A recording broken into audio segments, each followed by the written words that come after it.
When police arrived at the Coleman residence, Chris showed up not long after, but investigators noted his behavior seemed oddly rehearsed. Seasoned security officer or a concerned father might have rushed inside or at least demanded answers. Instead, Coleman fell to the ground crying, yet he never asked how his family died.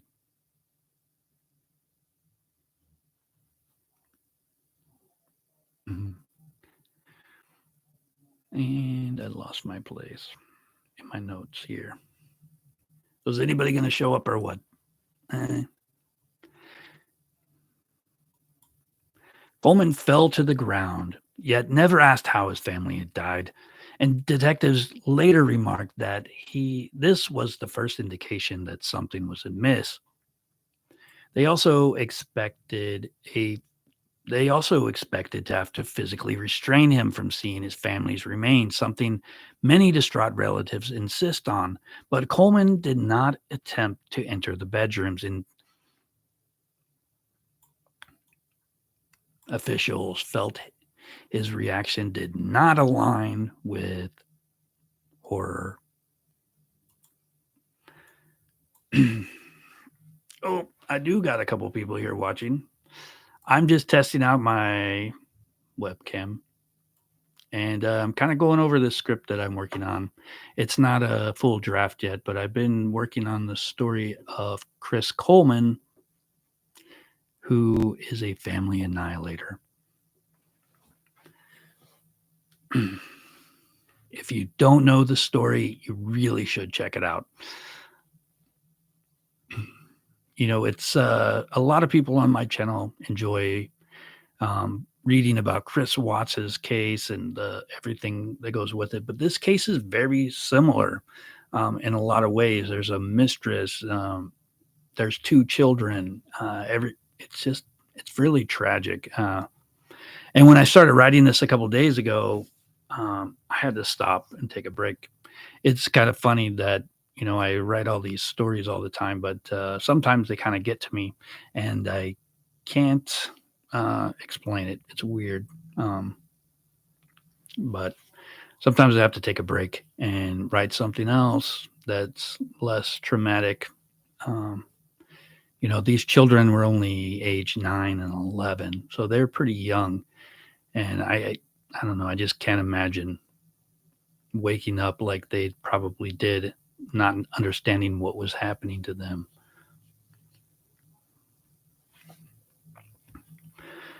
But yeah, I don't typically do lives in case you're wondering why I'm so boring. That's why I don't really know how to do them. So I um, just say a lot. Welcome to Timeless Mysteries.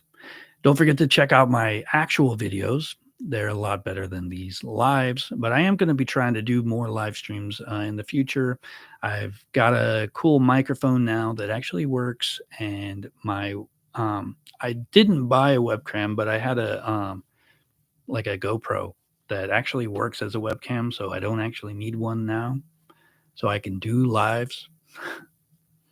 But today I've been working on several different stories. I'm kind of working on a series where I compare two serial killers. Um, hey, Nikki. Yeah, Watson Coleman are kind of in the same section. Uh, that is also interesting. Um, you'd think they'd be friends, right? I'm kidding. No, I don't think that. I've heard that. I've heard that this case is well, I had a couple people from my channel subscribers tell me to research this case, and then I had a couple coworkers also mention it. So I decided that I would check it out, and it's just kind of crazy, especially with the religious background. It makes it even weirder, and the fact that he, graffitied his own house to make the police think that somebody else did it, and probably because he was a bodyguard and he was dealing with these kind of emails from what was her name, the evangelist, Joyce Meyer. Yeah. Joyce Meyer was a TV evangelist, and she was getting threats all the time, and so she hired bodyguards. Chris was one of them, and he probably went through all this mail and got these threats and thought they'd be a good thing to put up on the wall to kind of throw off detectives whenever they come to this house and see what he had done. But it's just really bizarre in the fact that he had just gone to the gym. It wasn't like he had been gone all day. People who don't go to the gym for 5 hours, they go to the gym for maybe an hour, maybe 2 hours. Um, but why would he call the police if he couldn't get a hold of them in that amount of time? It just doesn't make sense. So if I was a police officer, the first thing I'd be thinking about is, well, this is kind of strange, and obviously it didn't take him very long to figure it out. So I think it was like about a week or two later, he got caught and put in jail, and then I think he spent about 2 years in jail before he got formally charged with the crime. Yeah, I think in 2009, 2 weeks. Yeah, May 19th, 2009, 2 weeks after the murder, he got charged with 3 counts of first degree murder. But his trial began in April of 2011, and it did get some national attention. I don't remember seeing it in the news, so I don't recall this one at all. Um, but it's just really sickening when people like take out their whole family like that. It really is just, I don't know. I cannot understand it. I just can't. And it just, same thing happened when I first wrote about the Chris Watts story. When kids are involved, it really changes everything. When you write, you also have to kind of internalize everything so that you can relay the information. So I think it makes it a little weirder for me personally whenever I write about this stuff, because I have to try to like understand, their motives. I try to, you know, look at everything from different angles and retell information based off of my observations. Um, but the thing with this guy's mistress, though, I don't think there's as much um, like speculation out there on where she is. I don't know. Did you guys watch my Nicole Kessinger videos, the ones that came out this weekend? I was actually expecting them to do a lot better, but I did talk to a prosecutor about, how to get evidence because I wanted to kind of try to find the actual evidence, and then compare it to the stuff that I see on the internet, for the clues that people keep showing on YouTube about Nicole Kessinger's involvement. I wanted to actually see if it was maybe photoshopped or whatever. And he gave me that information, and then I brought up the part about, well, where is she? How come nobody can find her? And it's like, I don't know. I've always suspected that maybe she got put in some kind of witness protection, but um, the more that I see all this evidence of her possibly being involved in the murder, it's like it's obvious that she actually told the police where the bodies were, where how to find them, and she got away with it because she confessed. And you know, that's what I think. But this murder by Chris Coleman, and there's a strange thing about this guy's name too, because I have a cousin with this name. Um, my mother's side of the family is Coleman's, and it's kind of crazy, but it is a common name, I guess. Um, but I just can't imagine what he was thinking when he thought that this plan would work. I mean, why wouldn't you just leave? I mean, if he was that bad off, he could have just like went to Mexico and, you know, saved some money, stole some money out of his, family bank account and go down there and just like live forever and nobody would be able to find him. But instead he chose to kill people. Um, rather than, you know, tell people that he was having an affair to possibly lose his job. I mean, it doesn't make sense to me at all. So, have any of you guys been following this particular case at all? Does anybody know if the Joyce Mayer Ministries are still around? If they had to, like, give up their ministry because of this guy? I haven't spent too much time working on it. Let's see. So yeah, earlier in the weekend, I've been working on this series of "Who's the Scarier Killer" kind of thing. Nikki, I see your message there. It really is horrific. Um, I don't know who Robert Fisher is, but I'm glad this case didn't destroy her ministry.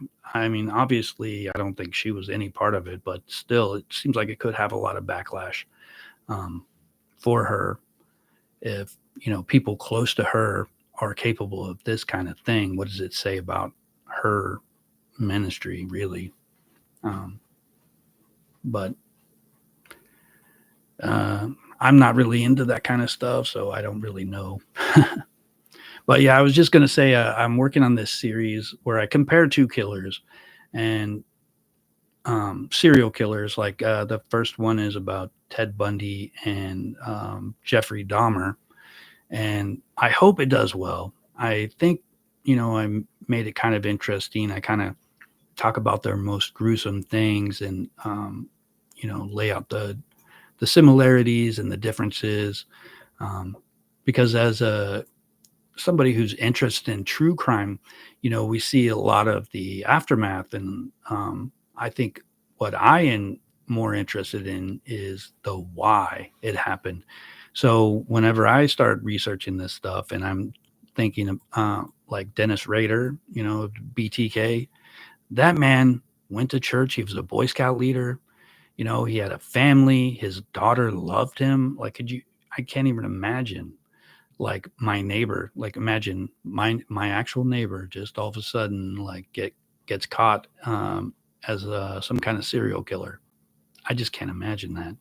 And I'm always curious, what drives a person to do that? Why do they need to do that? It's really scary. And the Golden State Killer, also, he's very similar. He was also called many other things too. I think. Oh man, I'm trying to think of one and I can't. The other names were like the original Night Stalker, um, the East Side Rapist, or something like that. I think there were several others too. But he was a lot like Dennis Rader in the fact that he basically tied people up. One of the names he was called was oh man, the Diamond Knot Killer or something like that. I can't. I have to look it up. But so I'm working on this kind of a series of stuff where I just kind of talk about these two killers and compare their styles and motives and see who's actually the scarier one. Like my personal thoughts on who the scariest serial killer is would be like Jeffrey Dahmer. That dude, it was just scary, man. I can't even watch the Netflix TV series on that guy. It's just too horrific. And I don't know why the guy's just creepy. Maybe it's the actor, maybe not the real person, but the actor who played him was so creepy that I couldn't watch it.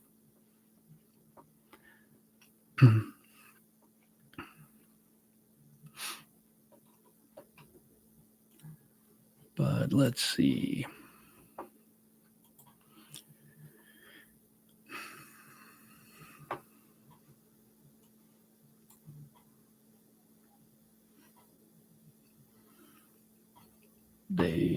Let's see. Hmm.